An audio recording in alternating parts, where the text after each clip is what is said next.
Okay, guys. If you can hear my voice, it means it's time to get started. It's just a couple minutes to 1, but I always get nervous because I think the meeting's going to go quite long and then we don't have enough time for our lovely speaker.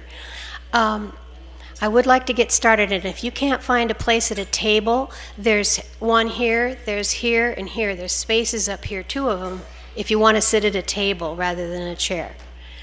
Now, somebody dimmed the lights, so I guess they could see the screen better, but that means I can't see you. That's okay. I just want to say welcome to Anchorage. You walked in today and you experienced Anchorage's springtime. So welcome. There was something else I needed to say, but the first thing we're going to do, who's running my agenda slides?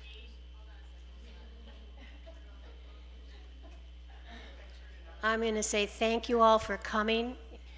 I hope it's because you are now just getting to a point where you feel comfortable getting out where there's more people. Also, we have a wonderful speaker. You can come and watch the comic show, which is usually me. And I really appreciate the fact that you're all here. I just want to say welcome. Also, to the new members and our guests, could you stand up, please, if you're a new member to WVGS or just a guest visiting, please? Stand up. Let me see. You're very lucky today because I don't have a wandering mic, because I would have gone over to you and asked you what brought you here. So you're lucky. Thanks. We really appreciate you. You're all going to have to stand now to do the pledge.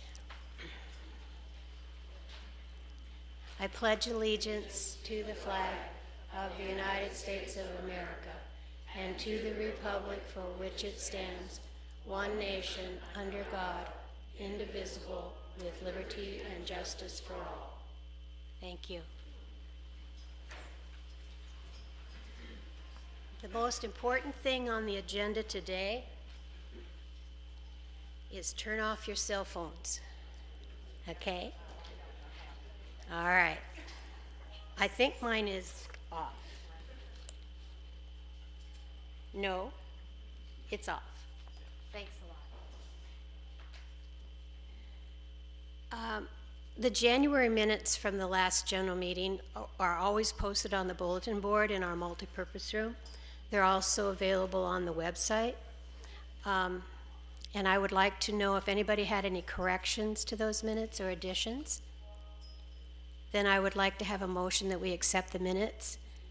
Who would like to make that motion? Pam LaFond. So our secretary over here is writing down Pam. Do I have a second? Diane Wittenberg. All those in favor of accepting the minutes as they were posted? Thank you. Now the question is, this is a test. How many of you read the minutes? Oh, I'm so proud of you. Thank you. Our treasurer's report is always brought to the executive board, and they go through it and they approve it or not.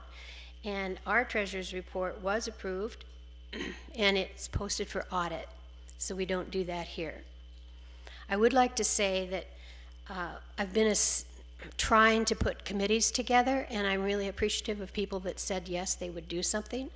And we have a financial review committee established, and these are ad hoc committees within our organization, and that means they don't have to do it all the time, every day, every month, every year. It's just a one-time deal. Well, I mean, you can meet as many times as you want, but you don't have to be a part of that committee forever.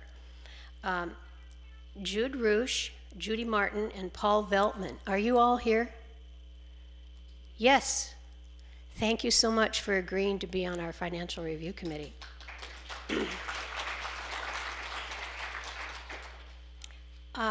There's other committees that have been formed, and what we're going to do, I won't read everybody's name because you can see their names, and some of them are repeat because they love it. the website review committee, there's a lot of people, and it's good because we need a very vast amount of different opinions who use our website. So Connie Sheets is going to facilitate that, and then she's going to talk to the committee. And I believe she's told me that she's going to try to do that as a virtual committee meeting, first one out. So if your name is up there under that financial review committee, expect to hear from Connie Sheets. Also, the bylaw review committee, Della Jones and Stephanie, and we would really like another person. If you're interested in how we run the way we do, it's our bylaws that direct us, but we have the ability and the privilege of changing our bylaws if we want to, with the approval of our whole membership. So if you are interested in serving on the bylaw review committee, would you please see me after the meeting? Or would you see Stephanie or Della? Stephanie is right here, and Della is over there. She's waving her hand. She's at the big long table. Long-range planning committee is just what it says. There doesn't have to be any major decisions made. It's just that to have a view or a vision, what's coming down the pike. Where do we want to be in 5 years? Where does our society want to be? I mean, not in terms of location. Well, maybe it could be location, but how do we want to continue? I think we've done a pretty good job for 50 years, but I don't expect the long-range review committee to say, okay, this is where we need to go because in 50 years this is what we're going to do. But they're a great group of people that have a vision for our society. And if you're interested in helping with that, I'd appreciate you seeing me after. And everyone on this table right here needs to volunteer. You volunteered before for long-range planning, so do it again. There. Stephanie just gave the order that the table right here needs to sign up again for that committee because they did it before and then they didn't have a meeting. Okay, thank you so much. I love that. At the end of last month, we had a committee meeting. I call it a committee meeting. It was a joint meeting of the chairman of the committees and the directors and anyone else that wanted to come and board members. And basically, I just brought a big long list of things to talk about so that everybody was hearing the same thing at the same time so that, we don't get the rumors going and, that kind of thing. And it's really important that committees know what other committees are doing. Like if you think you're going to have a great big whoop-de-doo deal or you're going to sign up and have a great big meeting and then, oops, I just found out that that's when the cleaning crew is in there. So if people know ahead of time what other committees are doing, not just from the calendar, but from each other and listening to one another, their gripes and their kudos and that kind of thing, I think it's kind of important. So we had that meeting and it was quite successful, I think. Nobody yelled at me, nobody called me up later. So I'm assuming everybody was content. But hopefully we'll do another one. I don't know when, but it'll be at least a month out. As you know, volunteers run the society, and it wouldn't even be in existence without the volunteers. We always have a need for volunteers, more volunteers. There's flyers in the library. I know you're aware of the volunteers that right here. We've posted this before. The Director of Technology, the Computer Equipment Committee, the editor of the Desert Tracker, the Grants Committee, Nominating Committee, and presentations. We need a backup. So when Molly needs to take a break from doing these slides that are gorgeous, we've got somebody that can fill in for her.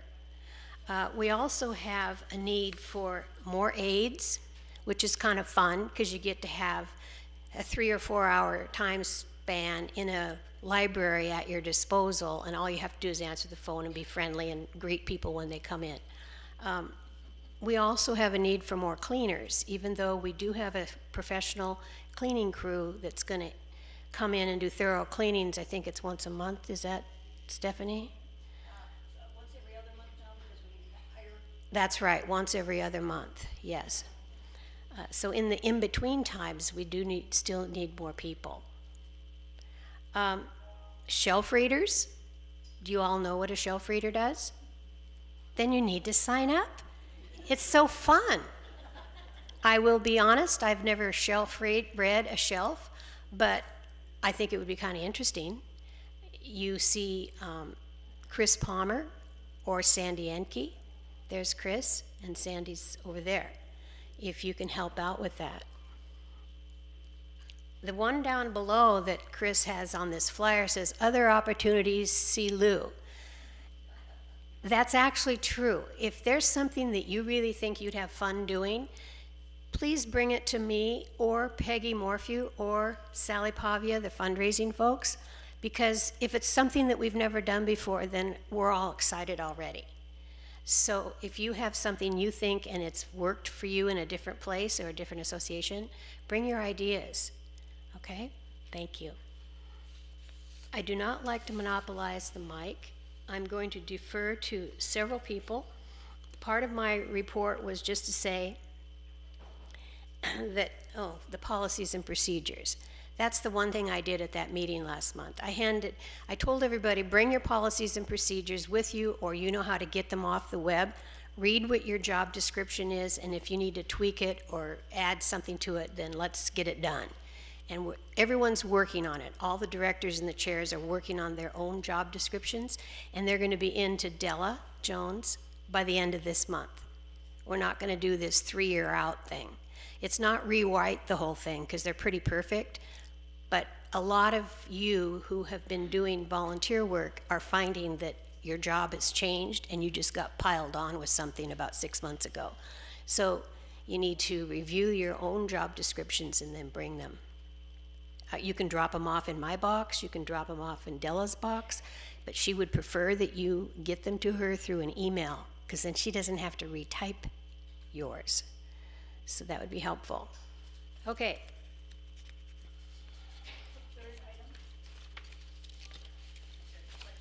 Then, does somebody have a question? Oh, yes. I was asked by our director of library aides to have a show of hands. The fire department has been in talks with Pat Tamaro, who's in charge of all of our aides, she facilitates the aides, about doing a class in fire extinguishers, how to use them.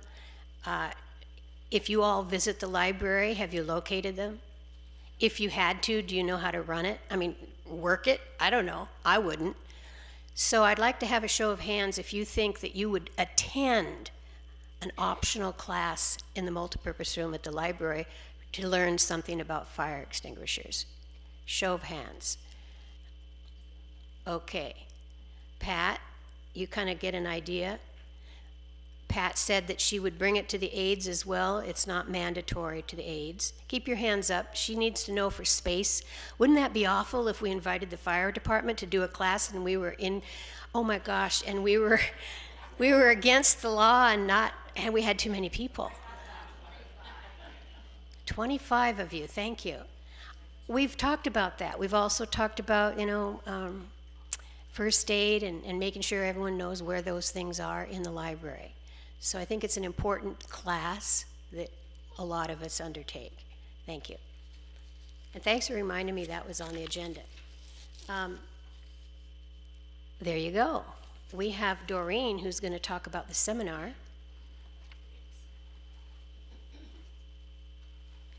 Hi, everybody. Can you hear me? Good, good, good. I'm Doreen Hearn. I'm also the person that does the e-news, so if you're wondering who she is, it's me. Reminder, today is the last day that we can take registrations for our seminar.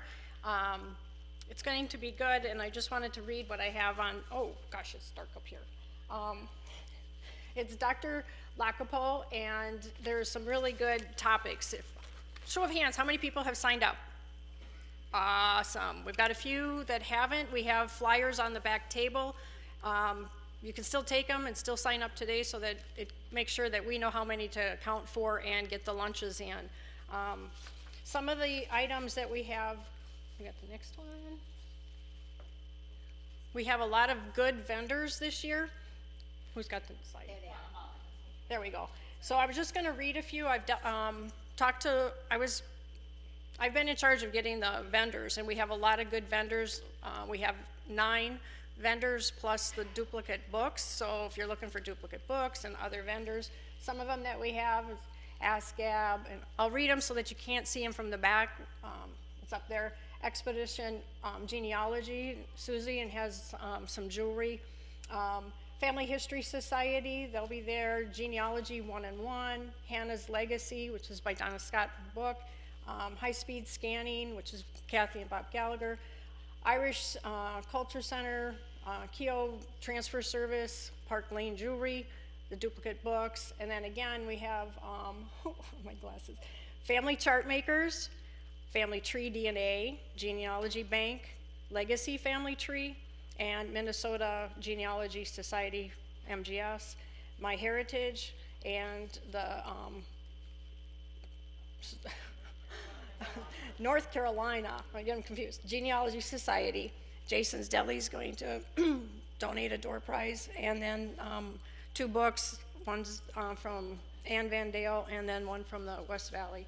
And just I kind of missed it, but just in case you didn't see it on the board, the topics are going to be researching the invisible ancestors, German genealogy on the internet beyond the basics, deconstructing your family tree, reevaluating the evidence, and medical genealogy, a primer of diseases that killed our ancestors and the epidemics that they lived through. So there's some good topics and good things to check out. And again, today's the last day and the flyers are over on the side. So if you haven't signed up, please do, and we'll see you there.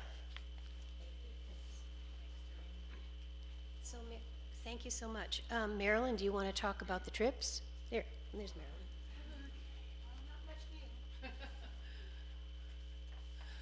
All right, so the room rates that I had reserved, as you see up there, are good until February 19th. So if you're still planning on going, I'm still trying to get in touch with Rich. He is, I'm sure, very busy. As you know, Roots Tech starts pretty soon, so I'm sure he's got a lot of stuff going on with getting ready for Roots Tech. But as of February 19th, whatever rooms are available will just be let go at those prices. They'll just be let go. And so if you want to get the good prices, you got to sign up. So still working on the October trip and don't have any finalized things for you on that. My life has been a little hectic lately, but anyway, won't go into that.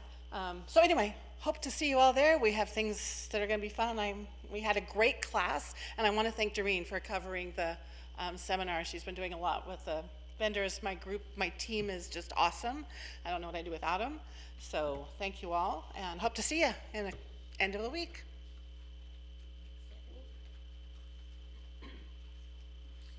Thank you. Stephanie is our first vice president, and she wears multiple hats. I know.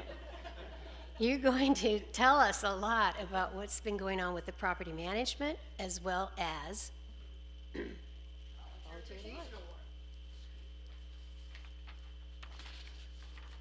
Okay. As with most genealogical societies, WVGS has, over the years, collected local records, preserved them, digitized them in modern time, and made them available to others for research. If you've been an active member of WVGS over the last few years, you've heard a lot about periodicals. But our longest collection is that of obituaries.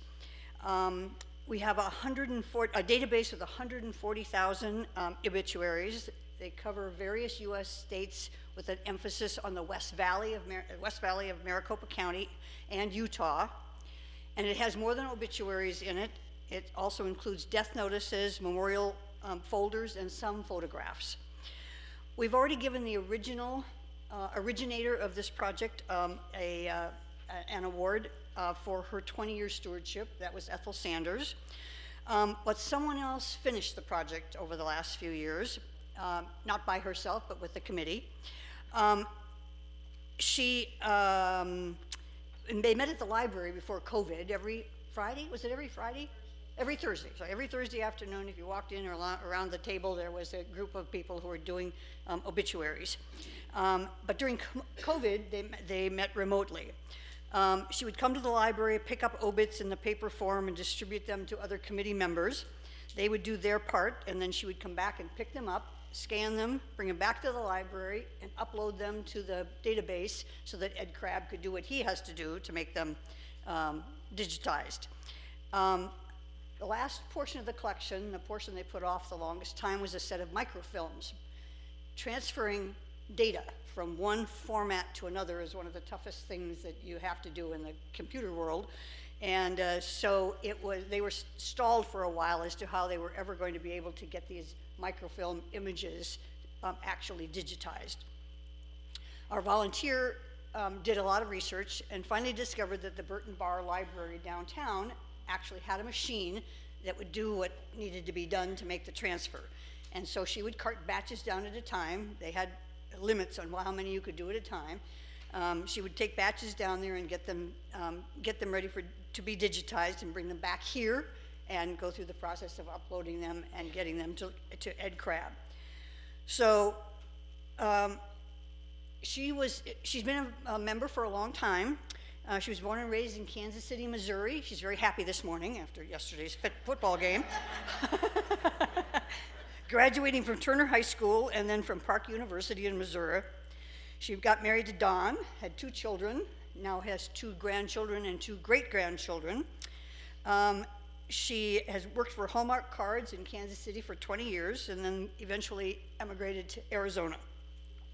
She's always been interested in history, and her aunt's interest in the subject meant that she was in attendance at their annual family reunion for years and years.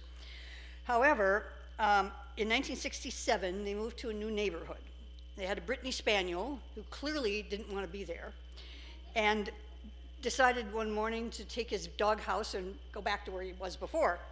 He got as far as a neighbor, and when our volunteer came to rescue him, she met a person who did genealogy herself. She walked away with a copy of the Everton's genealogy newsletter, and that was history. She spent lots of years with microfilm and microfiche and books that gave her exactly the right background for the project she took on with obituaries. She became an active volunteer at WVGS in 2014. She's been an aide. She's been the director of fundraising, the head of research services, a member of CDC working on donated collections. And I expect all of you have by now recognized who this is, Diana Wittenberg. Would you please come up here?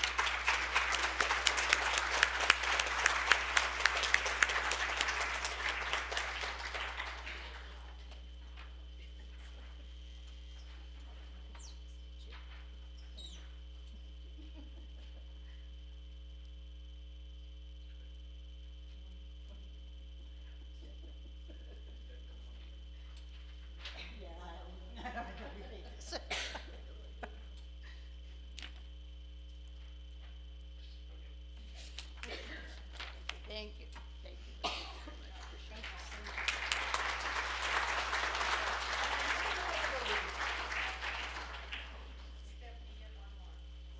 Oh, sorry. I'm so sorry. This is what Diana wanted to do with this. We want to extend the obit collection beyond where it is now. And so, oh, sorry. I'm sorry. We would like to expand the obit collection beyond where it is now. So I expect that in all of your research that you've done on your families, you have collected lots of obits. We would love to have them added to our collection, digitized and made available for people to research. So if you would like to put together, give us a copy of those, and as a good genealogy with the sources involved, what newspaper it came out of, et cetera. There is a file folder at the aide's desk in the library that just says obits for Diana. So you can, that is a second meaning I didn't mean. Like all good genealogists, we need sources, exact ones if you can, but as much as you know otherwise, so that we can try and find it. And if you would, please leave your name and contact information so that Diana can get in touch if she has any questions. We have 140,000 now. You think we could get to 150 with what we've got in this room? I'll bet we could. Thank you.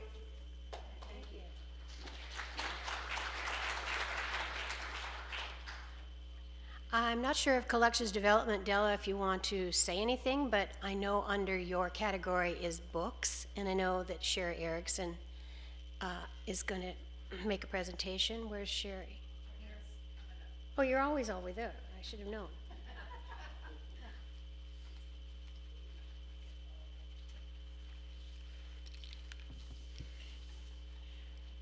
I was here last month with one of our 90-year-old members.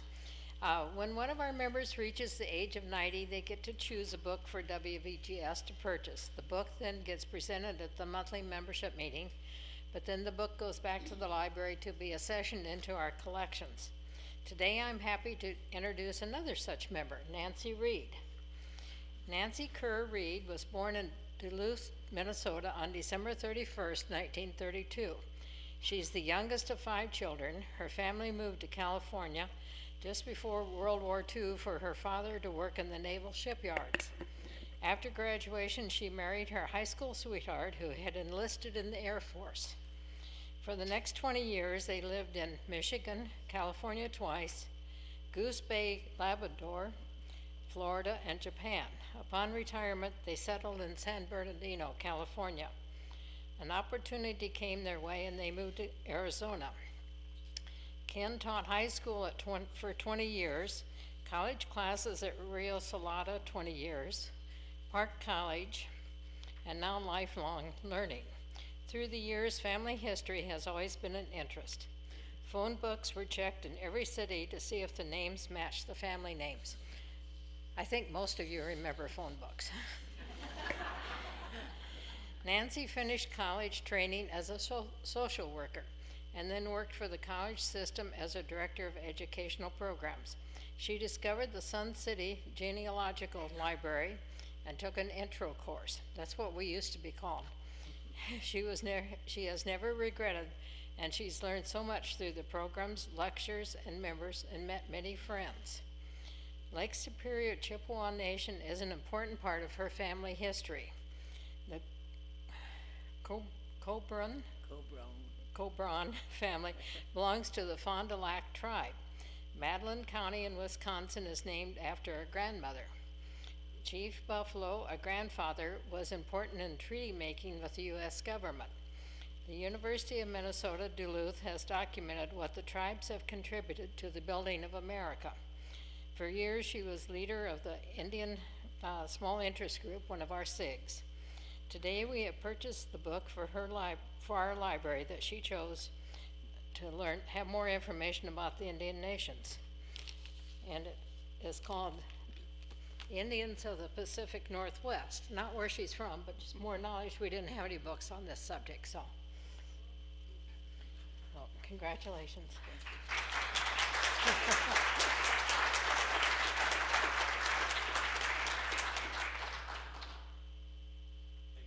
Heavens, one of those.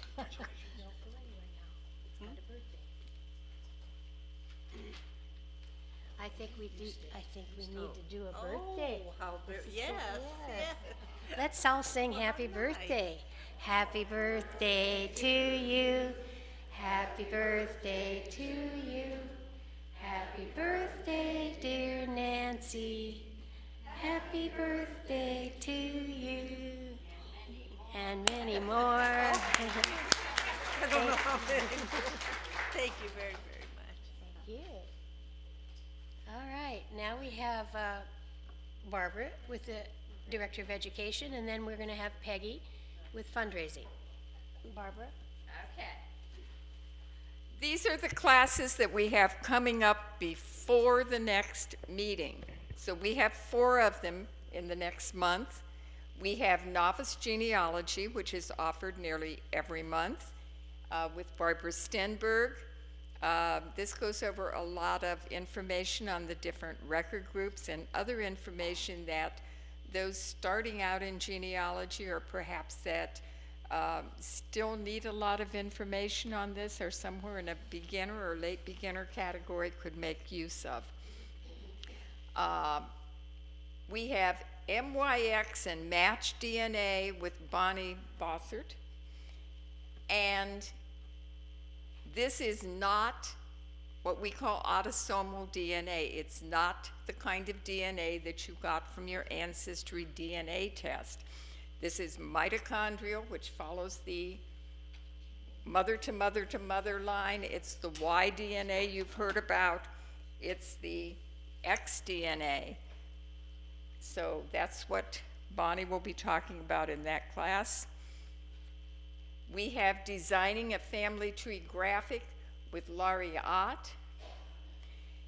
This one has a prerequisite. You need to use an iPad, and I understand from talking to somebody you also need to be a Mac user so you can transfer stuff over. And if you take the class, you need to have an app called Procreate loaded on it. Now, I just talked to somebody that uses this that's here, and they tell me it's a very good app, a very good program. So you might be interested in that if you're an iPad Mac user. And then we have a repeat of this fall's class, Basic Writing for Genealogy with Kathy Gallagher. And that's going to be on March 8th. We will be taking sign-ups for those today if you want to pay by a check or cash during the break. You can also more easily go to the store and sign up on the store, and then you get a very nice email receipt instead of a little short paper one.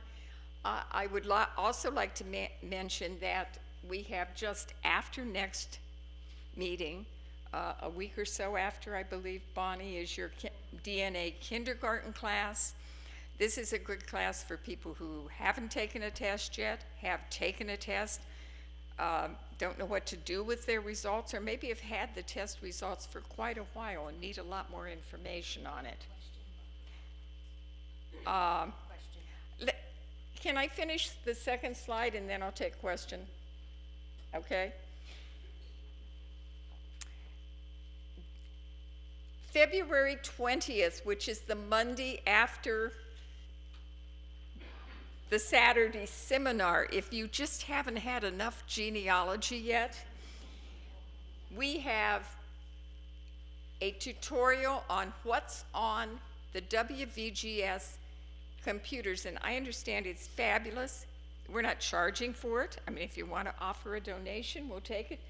This woman right here, Lou McLean, does do a fabulous job. Everybody tells me that. Nope, Well, nope, I'm nope. very happy. I'm very happy for that comment, and I'm just going to fill in. I was so frustrated of not being able to know what was on those computers that I just took one whole day on my own, went Sunday, and started digging around. This was years ago.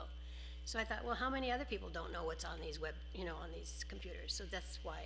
But no, then we have the one-on-one, right? And I'm going to talk about that. Wonderful. Yes. So we are also have started doing one-to-one, up to 30 minutes of genealogy consult. This can be anything from people that just got started in genealogy or just got started in DNA or what, and you just want to sit down and talk to somebody, or it can be talking about your brick wall, whatever. Again, we ask for a donation, but this is up to 30 minutes, and it depends on what members of the Education Committee are available for that. This month it's myself and Marilyn Simlinis, who just spoke to you about the seminar in the Salt Lake City trip. Usually Connie Sheets is also there. And that's, you can sign up for that. We'd like you to at least put down a little inkling of what you have a question on. And then that same day, just to keep it really exciting, the next person that's talking, the one wearing that funny headdress, Peggy Morphew is going to have a kitchenware and home decor pop-up sale, but I'll let her tell you about that. And oh, I wanted to warn you, I don't know if Lou remembers this from a panel we did last fall, but Stewart, who runs this for us, does have a microphone that you can walk around with and ask questions. So. Oh, now you had a question in the back, Barbara. There's a question in the back for Barbara. Yes.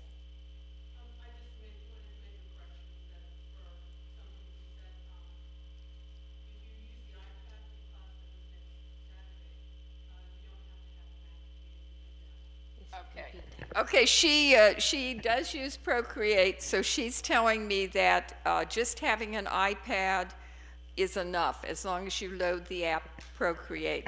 It's a good thing to do that before the class because then the instructor can get started right away. So I guess you can do whatever just on the iPad, or you can even use a PC. Okay, thank you. I only have a short announcement. Sharon Conan, we have your badge, and if you would pick this up, I can hold on to it, or Krista right here at the front table. Here's your badge. Okay, Peggy. Happy Valentine's. Yes. Here's our sweet one.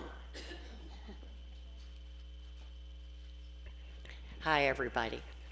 I have quite a bit of good news for you today, and just a reminder that the front raffle as you come in and the back raffle, the money earned from that goes towards paying for this room on a monthly basis. So you know your money goes to a good place. And today, in the back, we have 2 raffles. One is a jar of candy, Kisses, and the other is a little basket with a bottle of wine, 2 lovely glasses, crystal, 2 French-themed coasters, a pillow with a little gift in it, and it's a Visa gift card of $25. What more could you ask? So please come back and buy tickets. The other good news that I have is, in addition to the seminar on Saturday, to add to that, that pop-up sale is going to be the following Monday. This gives you a chance to relocate your gently used and kitchenwares and home decor that you can bring it to the library during the rest of this week. And I know I didn't get permission for this, but if too much comes, then somebody will call me, obviously. So I'll come down and get it. But if you need somebody to pick it up, please call me, okay? And, but then afterwards, after you bring these things to the library, you can come again on Monday and buy new stuff. Really, isn't there a law that says if you get rid of something, you can replace it with something else? So that's the opportunity that we're giving you. So I want you also to save the date in March 20th. We're going to have another tea party, another luncheon, and there is limited seating, and you'll hear more about that later in e-news and also in Tidbits. And in April, we'll have another pop-up sale, and it'll be jewelry and accessories. Now, this is pretty much a ladies' sale because I don't think too many men have jewelry they want to get rid of or accessories, but they might have a wallet or two they'd like to give, So there'll be scarves, purses, wallets, that sort of thing. Okay? So remember, February 20th, pop-up sale, kitchenwares, home decor. March the 20th, the tea, the tea party, and then again in April, the jewelry and accessories. Okay, thank you so much.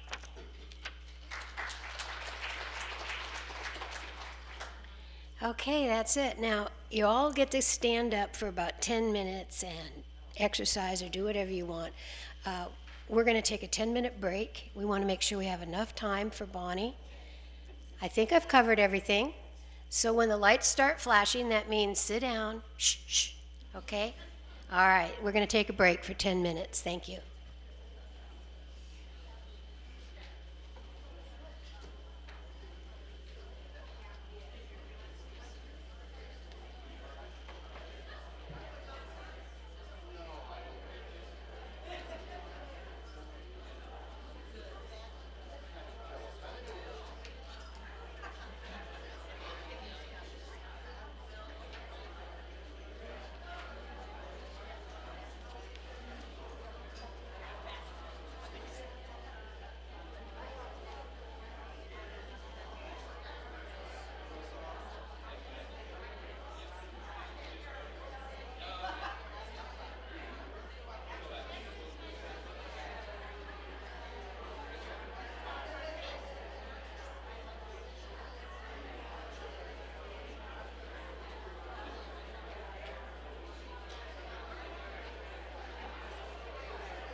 your envelope? Yes, I did, thank you. You're wonderful, thank you.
Probably up to about 110 to 115. Excellent, excellent. They kept on coming in after 1 o'clock.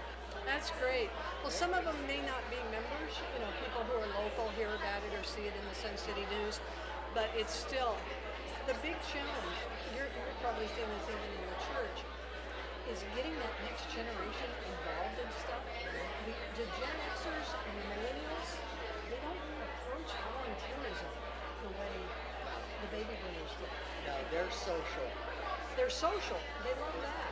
but they don't like It's like, the other. okay, we got to develop an app where they're social media in with each other, you know? I'll give you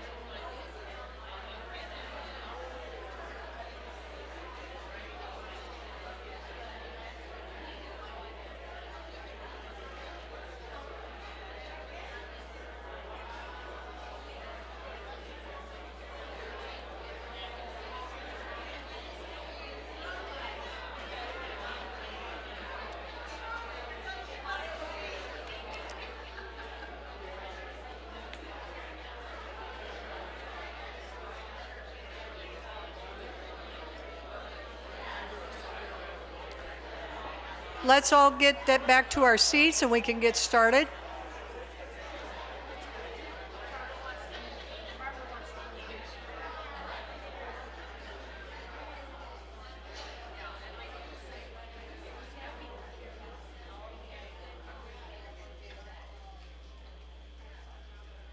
Okay, we're ready to get started with our speaker. There are more seats right over here if you can't find a seat. And I have a real quick message on my comment on the education slides I told. On the 20th, the sign up for the computer tutorial is limited to 9 people.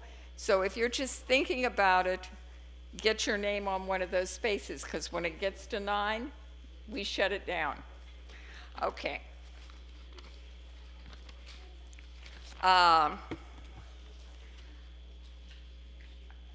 Okay. Our speaker today is Bonnie Bossert. She has 1 or 2 master's degrees I can't figure out, or they come in combination. One of them is a master's of business administration, and I don't know what HA stands for. Health administration. She is a genetic genealogy researcher. She teaches DNA classes here. She teaches the kindergarten DNA class, which is very popular and coming up, and she's also got one, as I mentioned, on MXY, mitochondrial, xDNA, Y-DNA.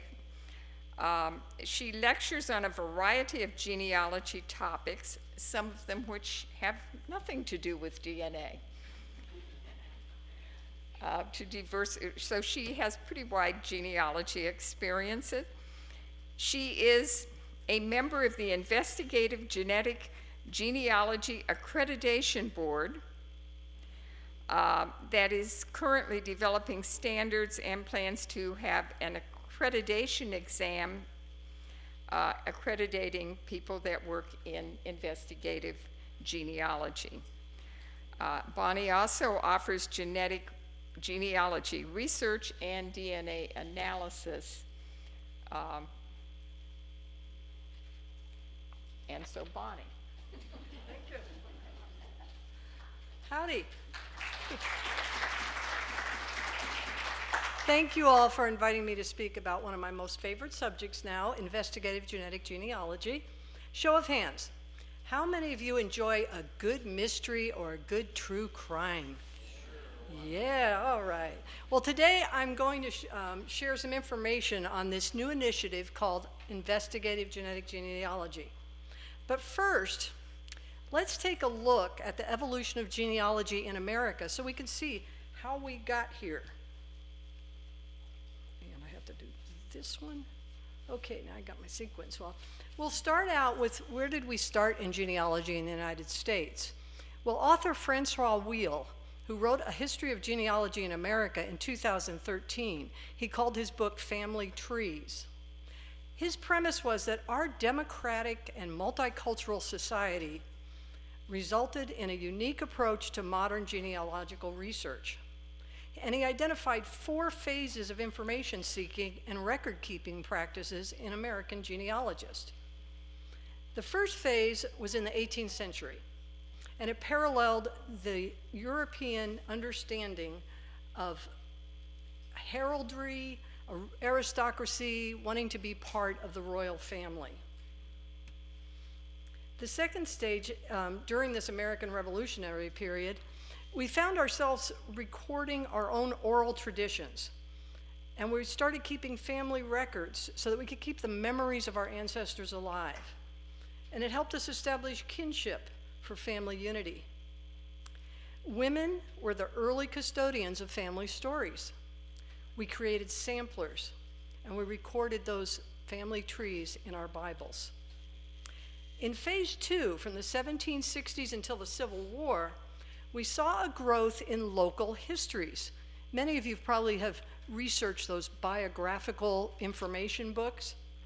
And we also saw the initiation of historical societies.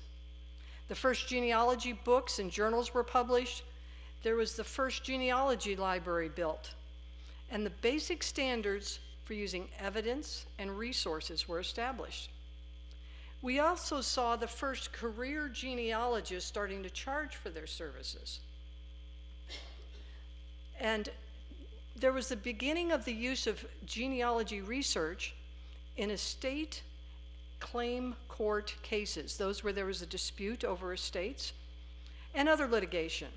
This is a discipline that's rightly known as forensic genealogy because they were using investigative techniques, combing old records in order to identify the estate dispute. Genealogy, unfortunately, was also used to wrongly assert a racial superiority. But we also saw genealogy recording our social memories, establishing bloodlines, and we demonstrated our love of country by doing our genealogy. Let me get down here to the third phase. This was after the Civil War. We moved into the more modern times with the national movements, where there was a lot of interest on a national level in genealogy. We had a feeling of entitlement, that if I could prove my genealogy, then I was entitled to be related to an Indian princess. Pedigrees became important, and we began to see the commercialization of genealogy. In 1976, I believe it was, the program Roots came on television, and this exploded an interest in genealogy, and it aligned with the development of digitizing a lot of the records that you used to have to go to libraries to find. Then we come to our times now, and you see the rise of DNA, the use of genetics in genealogy, Y-DNA, mitochondrial DNA, autosomal DNA, and the emergence of the testing companies. Yeah. All right, so now let's take a look at genetic genealogy and what that entails. That's a more recent term that's been around. In the 1980s and the 1990s, there was the beginning of the use of mitochondrial DNA and Y-DNA. Now, most of it was done for looking at ancient origins. So they were looking at bones that were being found in caves and across the world, and trying to use that DNA to identify where we all came from. And it was applied by scientists to this new emerging field of genetics. DNA testing for family historians became available on a commercial basis in the year 2000, when Family Tree DNA began testing mitochondrial DNA and Y-DNA. An author named Byron Sykes, who is also a geneticist, published The 7 Daughters of Eve, explaining the branches of mitochondrial DNA. And there was the beginning of something called the Sorensen Project, which some of you may have tested with. From 2007, we saw the emergence of the commercial companies, 23andMe in 2007, Ancestry in 2012, MyHeritage and Living DNA in 2016. Not very long ago, but it seems like decades. In the last several years, we've also seen DNA analysis being offered for health and trait reasons. You can find out about blue eyes and whether you can curl your tongue. And you can also find out about some disease states that are genetically inherited. In the last several years, however, we've seen the emergence of what's called investigative genetic genealogy, analyzing DNA test results to develop a lead for law enforcement to pursue a criminal or unidentified human remains case. All right, let me take you through a little bit on investigative genetic genealogy. Early on, as I mentioned, in the 1980s, blood analysis, DNA fingerprinting were used in crime. And in 1987, a gentleman named Tommy Lee Andrews became the first American ever convicted in a case that utilized DNA evidence. So we've been doing this sort of using information from a person's body to identify a criminal for quite a while. CODIS, which stands for the Combined DNA Index System, began in 1990 as a pilot project with 12 state and local forensic laboratories. Today, there's over 153 participating laboratories. And as of September 2020, the National DNA Index System, or NDIS, contains more than 14 million offenders' profiles. There are more than 4 million arrestee profiles and more than 1 million forensic profiles, those from a crime scene. In 2010, the public DNA comparison database, GEDmatch, was launched. And this created a source of publicly available test results. It was intended initially for folks to compare their DNA that had been tested at different testing platforms.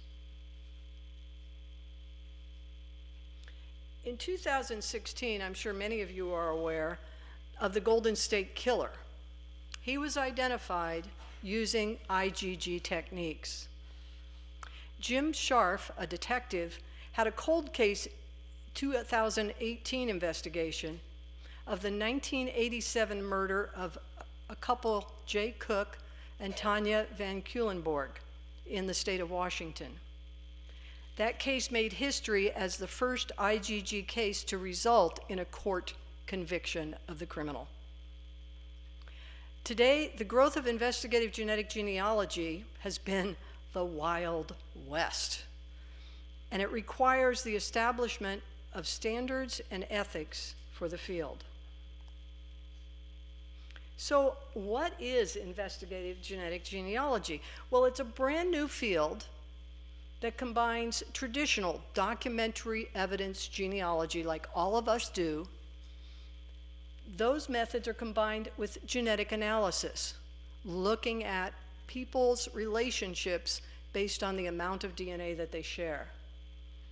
This helps identify unknown individuals to solve those unidentified human remains that are found, as well as identify people who are committing violent crimes.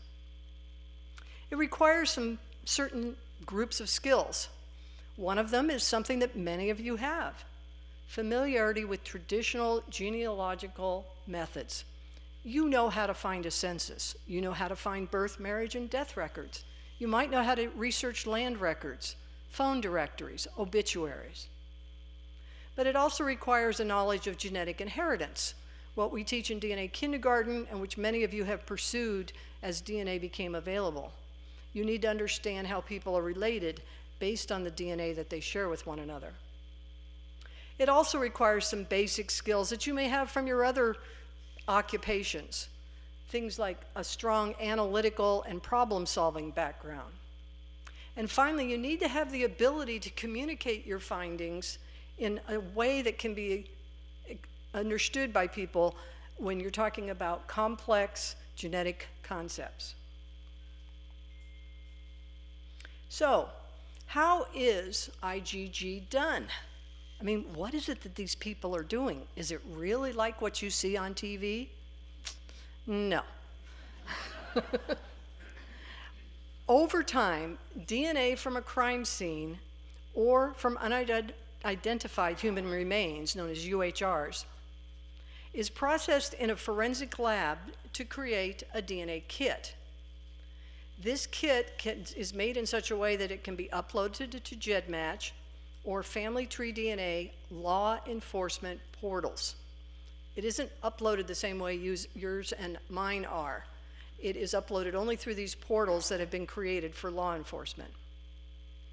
Once that kit is created, an investigative genetic genealogist researches the kit's matches. So all they see is a list of the matches to this kit. And then they build trees and research as any genealogist would, and they use their knowledge of shared DNA to identify a potential lead for investigating agencies. After that lead's been identified and explained to the law enforcement individuals, those law enforcement detectives research the lead, they combine it with all the other information they have on the case. They conduct a normal police investigation, and then they will attempt to collect, either by asking the individual or more often surreptitiously obtaining their DNA from the suspect. If that DNA matches what is in CODIS, which is where they put the crime scene DNA, not the stuff that was uploaded from the kit that was created for IgG, but if they match what was put into CODIS, then that person might be arrested and potentially convicted. Oops, hit the wrong button. So most of you probably heard about one or more of the over 400 cases now that have been solved with leads from IgGs. Cece Moore is a genetic genealogist, and she works with Dr. Henry Louis Gates on the program Finding Your Roots. She has helped solve most of these cases. She was the pioneer in this industry. The other pioneers are Dr. Margaret Press, who is the current CEO of the DNA Doe Project, a nonprofit that primarily looks at unidentified human remains in order to apply IgG research. Barbara Ray Ventnor, who was the one who discovered and applied the technique to the Golden State Killer, and a woman named Colleen Fitzpatrick, who used Y-DNA early on to help law enforcement identify potential criminals. Some of the cases, one of them I mentioned to you is the Golden State Killer that was solved back in 2018. He was sentenced for 13 killings and 50 rapes. Another 3 cases that were solved just in 2022 was one called Little Miss Nobody. That was 4-year-old Sharon Lee Gallego. Her partly decomposed body was found over 500 miles in Arizona from her New Mexico home in July 31st of 1960. Melissa Highsmith, who was only 21 months old when she was kidnapped by a woman from her home in Fort Worth, Texas in August 1971, is living and was reunited with her family in 2022 thanks to IgG. The boy in the box this little boy was discovered inside a box abandoned in Philadelphia in 1957. And 4-year-old Joseph Augustus Zarelli was identified in 2022. This is the power of investigative genetic genealogy. So how is IgG the same and different from what we practice as genealogists? Well, both the IgG and a genealogist will test their evidence. You know how you look up a particular census, or you find an obituary with a name of a woman under her married name, and you start running down if you can find a record of that marriage. Those kinds of traditional genealogy research are used in IgG. Like regular genealogists, neither the IgG or ourselves should publish, that means put in your tree, or publicize as fact anything that we know to be false. It requires analysis and correlation and soundly reasoned conclusions. You may recognize that phrase from the genealogy proof standard. However, an IgG is not held to all the requirements of a regular genealogist. They do not get informed consent before using DNA from a living person for genealogical research. They're using DNA from a suspect. They're not going to ask his permission. And they are not required to create complete and accurate, what is called non-DNA documentary evidence for every relationship. You and I will look for birth, marriage, death records, something that supports as primary evidence what we're putting into our trees. What an IgG does is to find something that's reasonably accurate and can be explained and supported through some analysis, and then creates the lead for law enforcement. In December of 2022, because of the Wild West, I mean, everybody and their brother who knew a little bit about genealogy was jumping on, I can do that, let me do that, please. Well, this was going to be a problem. Law enforcement didn't know who was qualified. So in December of last year, we issued a call to action in the Forensic Science International Journal. This is a peer-reviewed publication. And we announced the formation of a board to establish standards and an accreditation exam for IGGs. And who are these people, aside from myself? Actually, what I'm bringing to the group is over 20 years' experience with writing and developing standards. I did that for the credit card industry. I did that for the EBT, also known as the food stamp program. The other people involved are C.C. Moore. She was our founding member. As I mentioned, she works with Finding Your Roots and is the #1 investigative genetic genealogist. Dr. Margaret Press, the CEO of the DNA Doe Project, as well as Dr. David Gurney, formerly with the Innocence Project in Tucson, who is now the professor at Ramapo College in New Jersey, who's offering a certification in IGG. We also have a law enforcement agent in our group, and of course, myself.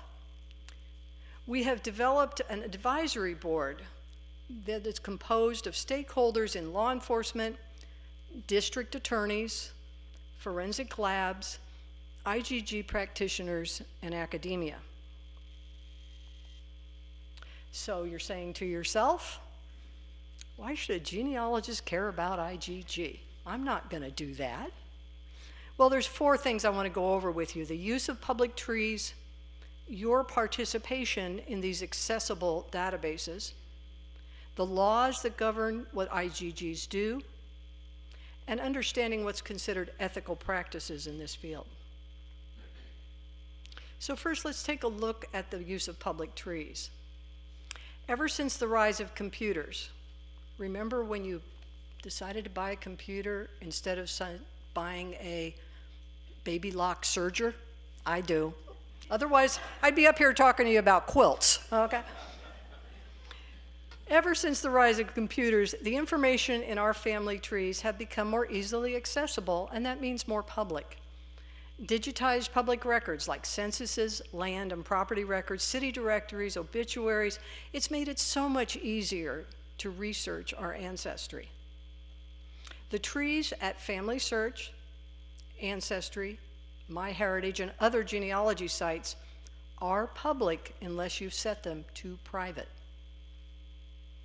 Public trees allow genealogists to research their ancestry and allow us to share our information to identify our common ancestors and tell your family's story. IGGs use those public trees to research the family of the suspect, using the suspect's DNA matches in the law enforcement databases only, CODIS, NDIS, the Family Tree DNA, and GEDmatch law enforcement portals.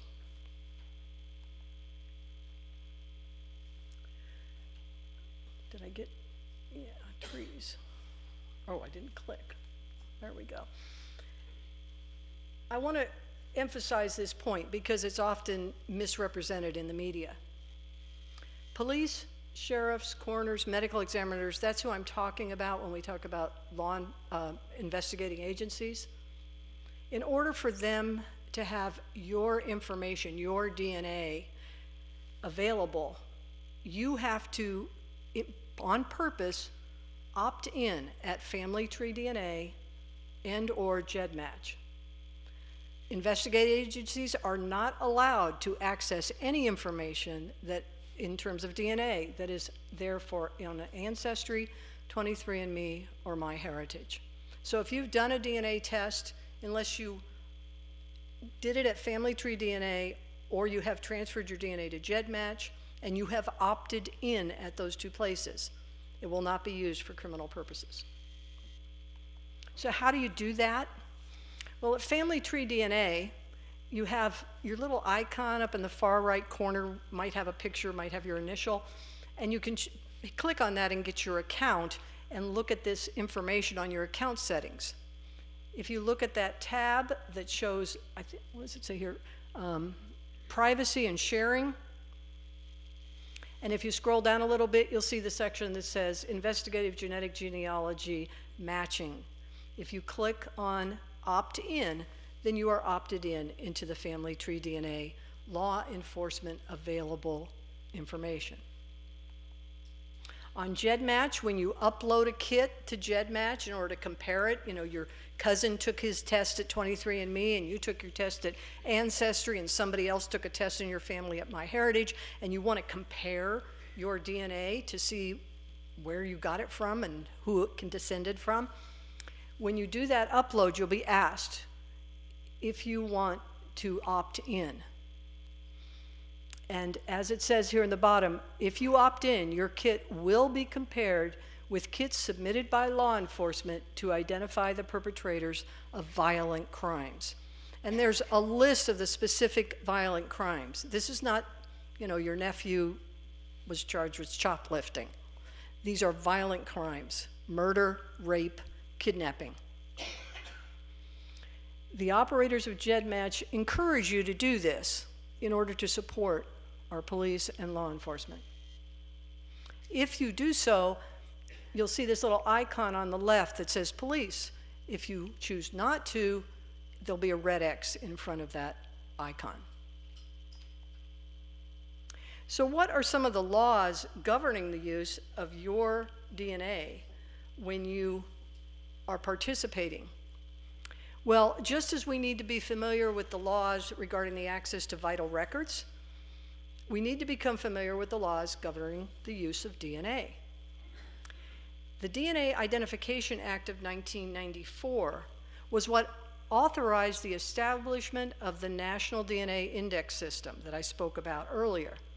It contains DNA identification records of persons convicted of crimes, analyses of DNA samples recovered from crime scenes, and analysis of DNA samples recovered from unidentified human remains. This act also established CODIS, the Combined DNA Index System, and that database is accessible across the states. Another more recent law was the DOJ interim policy. This law contains 9 sections that lay out critical requirements for the use of IgG by law enforcement. It includes the collaborative interdisciplinary use of the technique. You've got law enforcement, forensic scientists, IgG genealogists, all cooperating with one another. It also includes the criteria for a case that must be met in order to use IgG. That is, it lays out the violent crimes that can be used for. And it describes how the practice is used to generate these leads for unsolved crimes. Of highest importance is that IgGs follow ethical practices. IgGs make potential suspects of large populations of people, and all of these individuals, except that one, are actually innocent people. So it is important that we maintain privacy and as best as can be done of the personal information and family ties of the people who lead to this criminal. We have to ensure that any innocent individual whose information and family ties become relevant to a case are afforded reasonable levels of privacy for their personal data. Now, a lot of you know when you're doing genealogy research, you can find out a lot about somebody today, right? Give me 10 minutes, and if your last name is not Jones or Smith, I can probably find your grandparents pretty darn quick. I can find out where you live. I can find out what property you own. Law enforcement can identify what kind of vehicles you own. There are websites that aggregate this information for research. So privacy has become a fuzzy line, but it is something that IgGs must respect. Now, there's 4 reasons I want to briefly go through as to why we felt the need for standards and accreditation. This is because of data privacy, public trust, and I'll explain that term, proficiency and law enforcement trust, and accountability. Data privacy, I've hit on these items already. We determine as IGGs a hypothesis, a lead, about a specific identity. But in doing that, unlike as genealogist, it can have legal and criminal consequences. So we need to be careful. The stakes are much higher. Unknown parentage cases done by genetic genealogists have similar privacy concerns. I helped early on in doing this a cousin, and I asked her to test. And she called me up when she saw the results and says, you know, I don't see any relationship to you or anybody on my dad's side. I had revealed to my cousin without preparing her at all that her father was not her father. We haven't spoken since.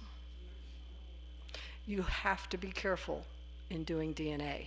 As you've all heard me preach, are you sure you want to know what you don't know?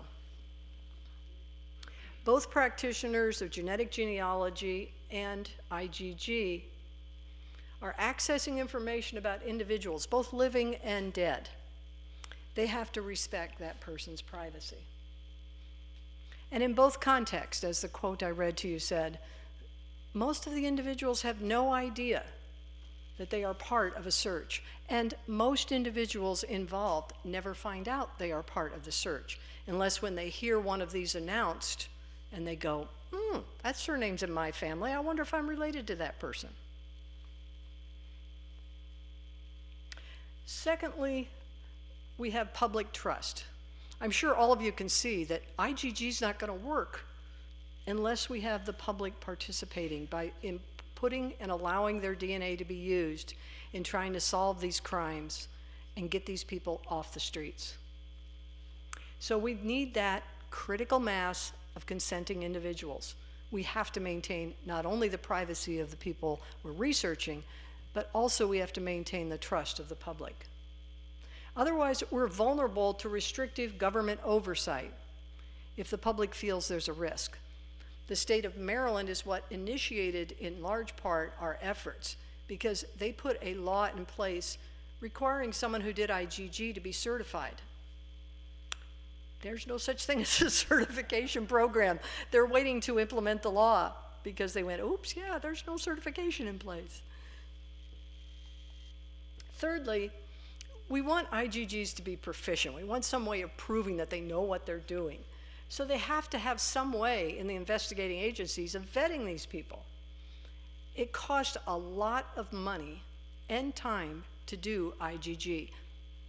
Now, these cases I showed you from 1957 and 1961, of course, the law enforcement had done their thing on those cases. They had researched them. They were cold cases.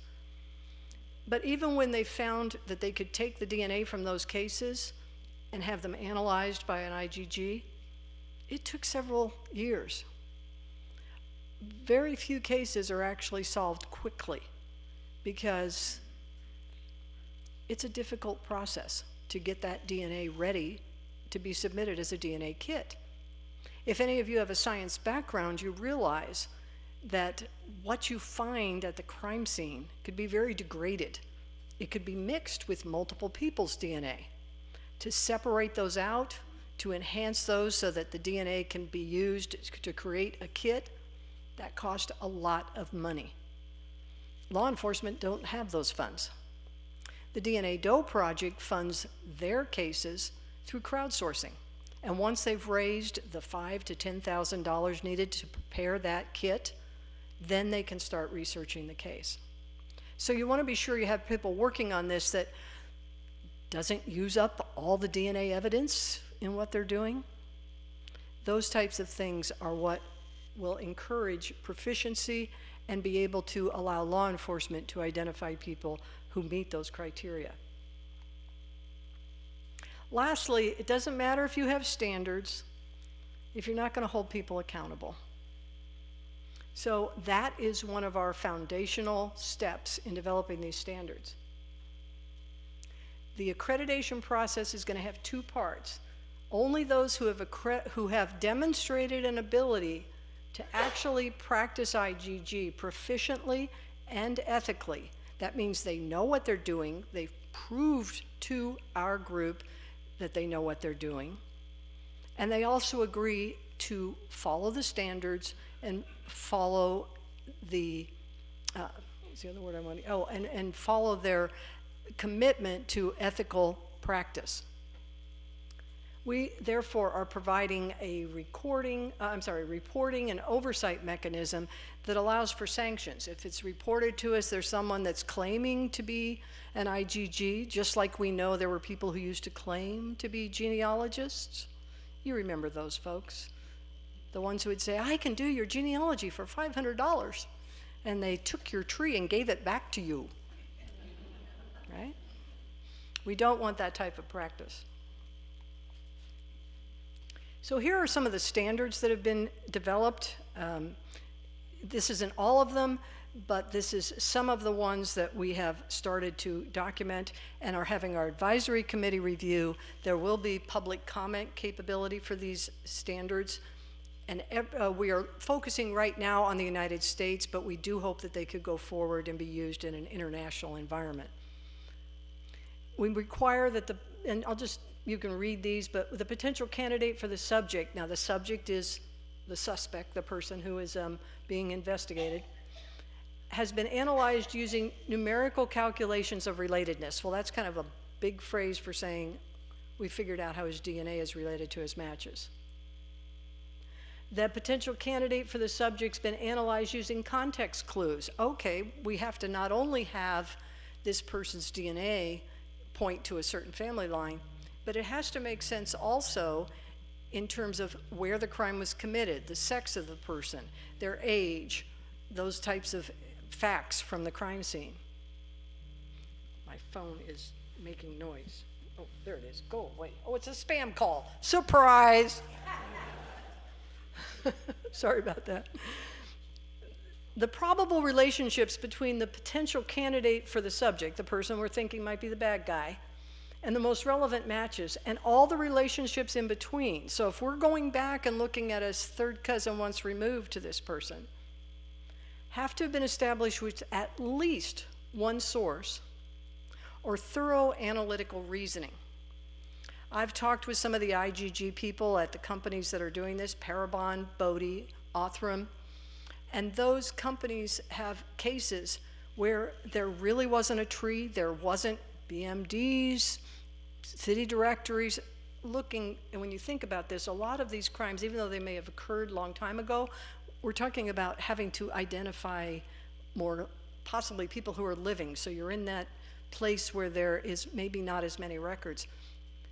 They have to make a written, logical, well-analyzed statement of why these think this subject is a potential lead. And they may do something like say, well, you know, if there was a half-sibling that nobody knows about, that would fit well with all this DNA.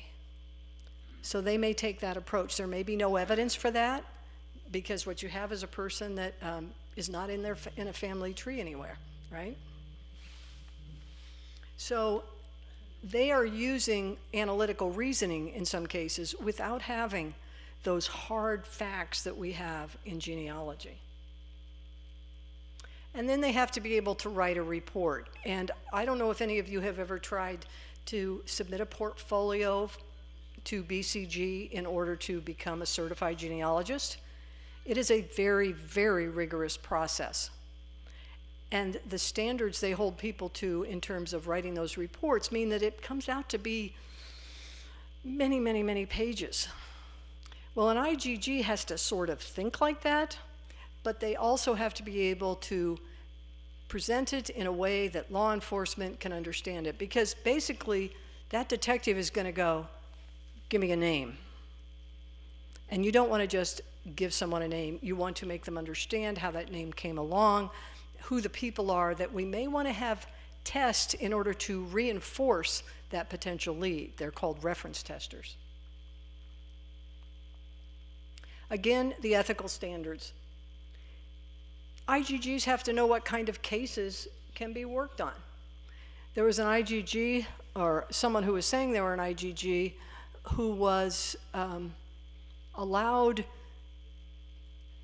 a case to go into GEDmatch, not through the law enforcement portal. That made huge changes in GEDmatch in order to ensure that people were not able to do that again. There have been bad actors that have also caused us to come up with what we call the ethical standards. So they have to adhere to all those laws we talked about and the terms of service of all the websites. We also require them to take specific steps, as I mentioned earlier, to ensure the privacy and confidentiality of all these innocent people that are caught up in a case, particularly the reference testers. What we come to then is that as we have published the standards, they are under review by our advisory board, and we are in development of the accreditation exam, trying to figure out how we can test people's capabilities. How many of you in here are teachers or have a teaching background?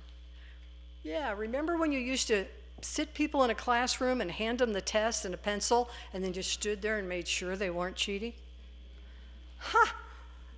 Doesn't happen that way anymore.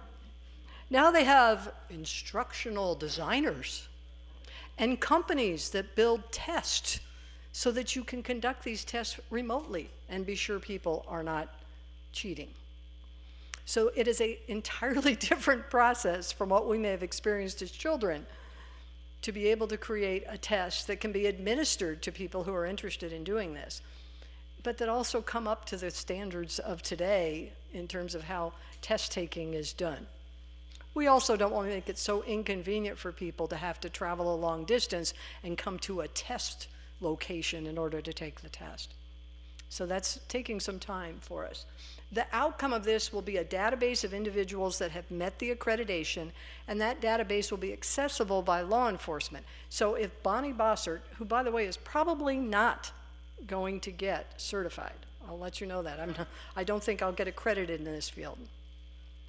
However, there will be people that are accredited. Law enforcement will be able to access that database and confirm the person they're working with meet those standards, meet those ethical requirements. So, what have we learned today? Yeah, it's interesting to hear about all the guts and gory stories of crime. But in reality, there has to be a framework so that your and my privacy is not invaded, but so that we get these criminals off the streets and hopefully deter other people from committing crimes because they know they can be sought out by their DNA. We went over the evolution of genealogy in the US. You now know what IGG is and what it's not. You've heard about, and you're some of the first people to hear about, the launch of our nonprofit organization, the Investigative Genetic Genealogy Accreditation Board, and you've learned a little bit about the standards that we've proposed for IGG. If you are interested in reading more detail about our effort, you can go to this URL and we'll make that available with the posting of the post information about this presentation. Or you can, if you know how to do this with your phone, this is a test, you can scan that QR code and you can get access to the actual document. I'll go back to that, but for now, can we talk about any questions that you may have? And if you don't want to speak up in the group, you're welcome to contact me. That's my email address. Bonnie, can you go back? Yes, ma'am. So you can see that code.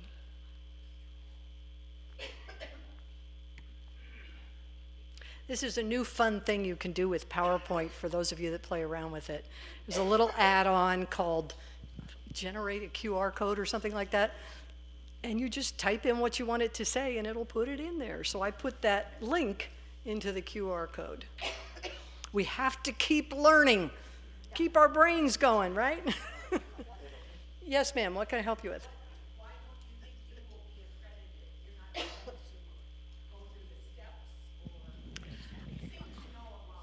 I know the process. Knowledge is power, and the power of that knowledge tells me this little emotional girl doesn't want to deal with having to look at crime scene photos. That is not something that would do well for me, and that's not something you can avoid, because you have to understand the crime when you're doing this. I have not. I have not been involved in an IGG case. Well, I shouldn't say that. I did have one of the IGG investigators reach out to me and say, hey, you got a family line Jones, and I'm looking for a Jones, and you got this giant public tree. I mean, I'm up to about 6,000 people. And could you help me figure this out? Well, it turned out my family wasn't part of that investigation, but she also identified that my great-grandmother her father may not be her father. The DNA doesn't quite work. Those darn Welsh people. Anyone else have some questions about IGG or anything about some of these cases, or any case that you've read about in the media? Yes, sir. Yes, I just wanted to ask you, what do you think your reaction was when you first heard about these unfortunate murders in the state of Idaho?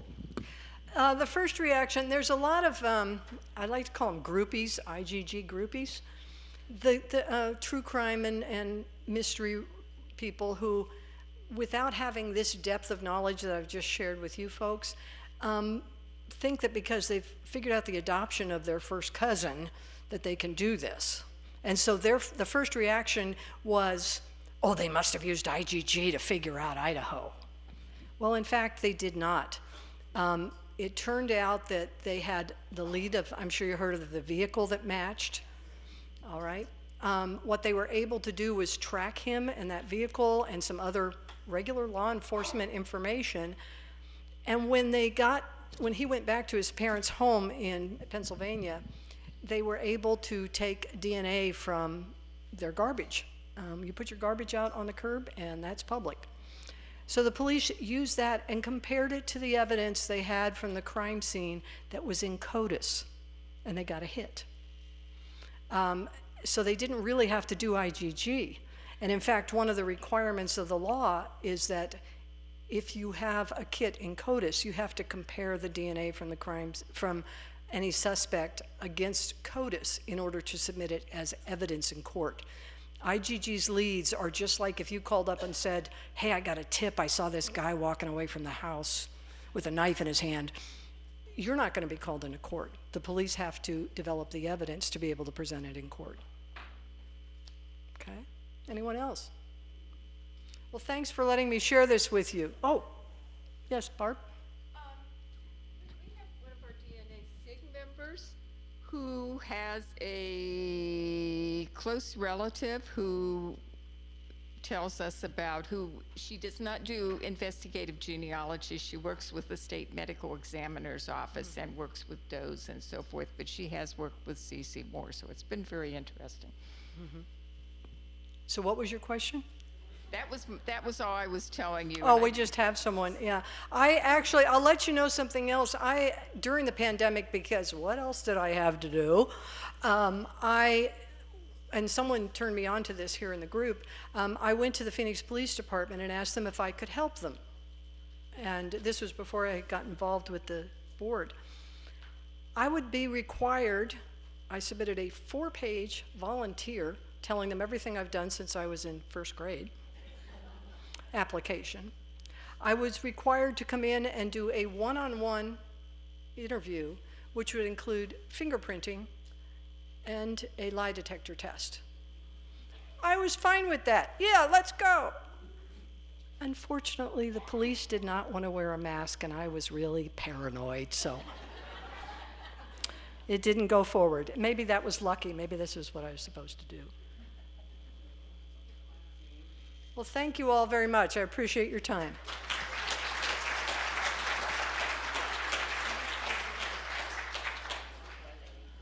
Very interesting, yes. This is actually the conclusion of this meeting, but we do have raffles, and Peggy's going to draw the ticket for the main raffle at the back.